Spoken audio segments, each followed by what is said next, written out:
Hello and welcome to this episode of Raising Teens. I'm joined today by Philip Jinadu and Cathy Madavan, and we've got a really interesting question sent in to us today by a dad. He writes, "My son's bike has been stolen and I'm furious.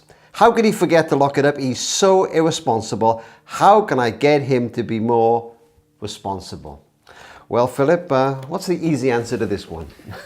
Easy answers. It's hard to find easy answers. I think with teenagers, we know that the way that the teenage brain develops, that whole ability to be responsible, to think through things, to get everything sorted, actually it's quite difficult for teenagers. It's part of their development.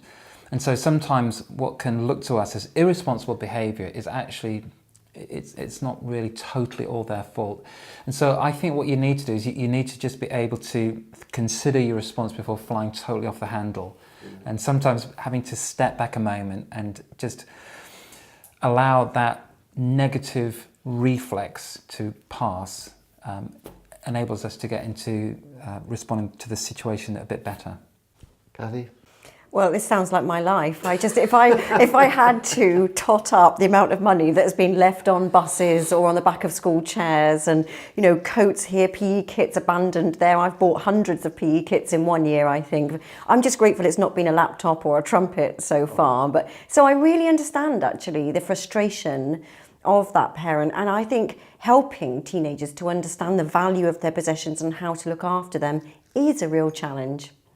But that business that Philip mentioned about the brain, literally the bit of the brain that gives them, some experts literally call it common sense, so the prefrontal cortex here, that bit is actually growing. So it is a bit harder, isn't it, when you're in that development stage to think of all this stuff? Yeah, and different teenagers develop at different rates. I mean, I remember when I was a teenager, I was forever cracking an egg to make a fried egg, and then throwing the egg away and frying the eggshell until I realised what I'd done. And we've got two teenagers, and our youngest one particularly, she's always doing similar things. She recently lost her phone.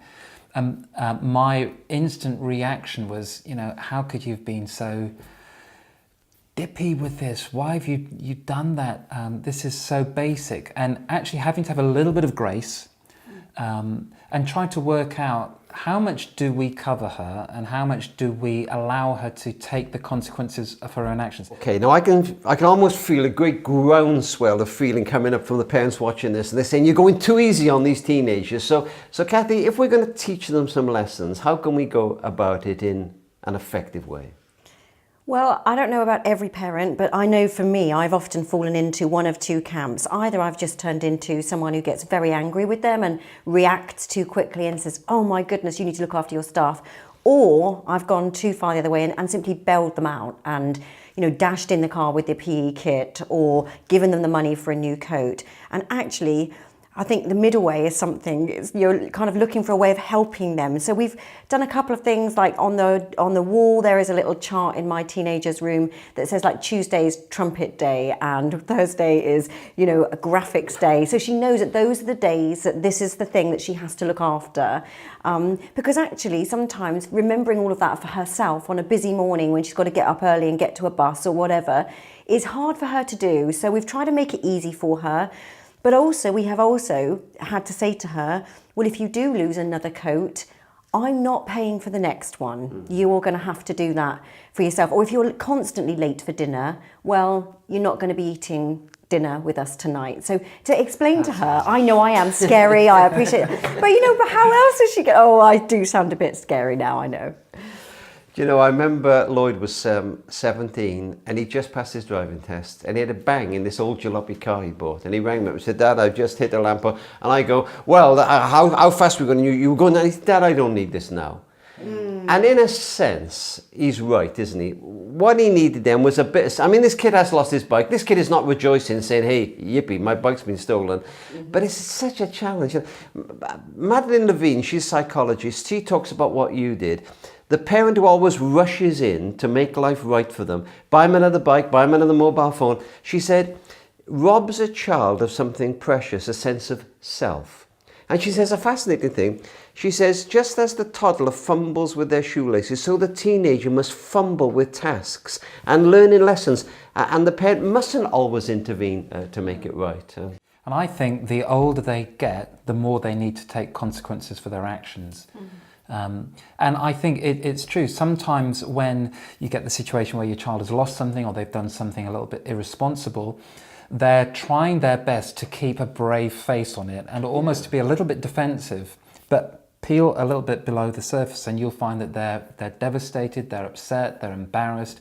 Maybe things have been equally traumatic for them. And what we need to do is somehow try to find a way in which we can meet them in the situation, but then say, okay, what can we learn from this so that this isn't a pattern that's always being repeated? And if it's a consequence, some way in which it's not the end of the world. It may be, you've lost your bike.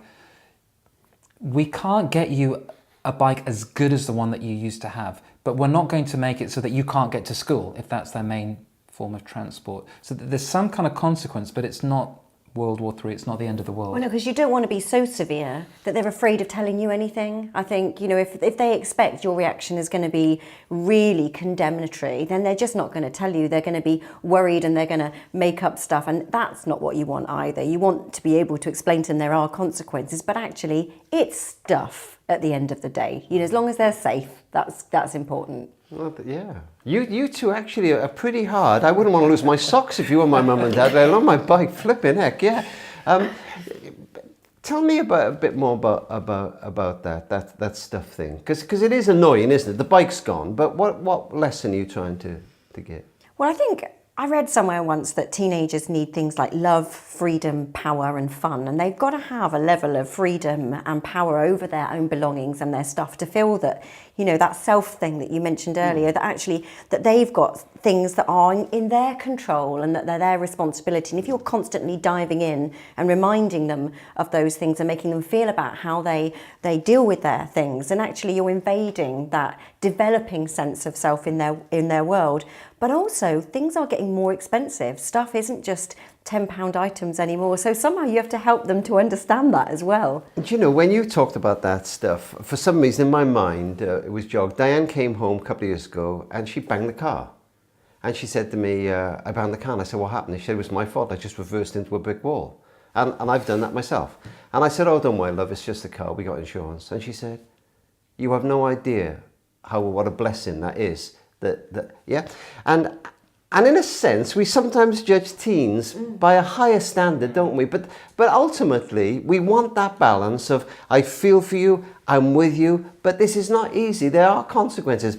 And it's a little bit deeper than just the lost bike, isn't it? It's this business of always sorting out life for our kids. I'm going to share some with you now, and it has nothing to do with the lost bike. But when Lloyd was about 15, he was on more testing one. It's 11 o'clock at night, and I'm doing his coursework. I'm literally typing a geography essay, and he's on a settee watching telly, shouting across helpful hints. And it's not a good idea, because you know what? When they're 35, it won't be their mobile phone. It'll be their mortgage, and it won't be getting out of bed for football. It'll be getting out of bed for work. And if they think their teacher's nasty, wait till they get a boss. And in a sense, although everything in us wants to sort life out for them and make it right, we sometimes miss that chance to help them learn a little, but it's hard. And that doesn't have to be just when it's them who's done it. I mean, I don't know what adult doesn't lose things sometimes. I don't know whether you've ever left a passport somewhere or whether you've left something of your own. I know I've left a laptop somewhere that had to be mailed back to me. I lost my car at Heathrow. I was an hour trying to find the blooming thing. Yeah, but actually, our kids need to know that this happens to us sometimes, and how we respond to those things is so important, isn't it? And say that actually these things do happen. So what things can we do to kind of sort it out afterwards without the world melting down? Okay.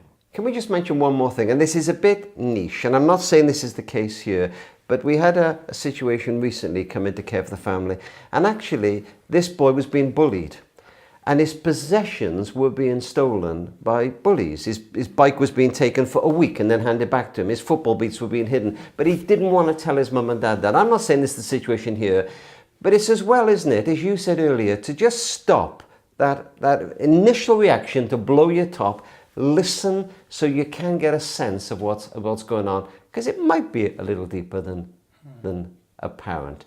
Well, we hope he gets his bike back. Well, that's the end of this session of Raising Teens. Thanks to Philip Jinadu and Cathy Madavan. And if you have a question you'd like us to look at, just let us know. And if we choose it, we'll send you a free copy of my book, Teenagers, What Every Parent Has to Know.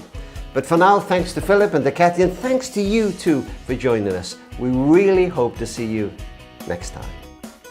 You have been listening to the Raising Teens podcast.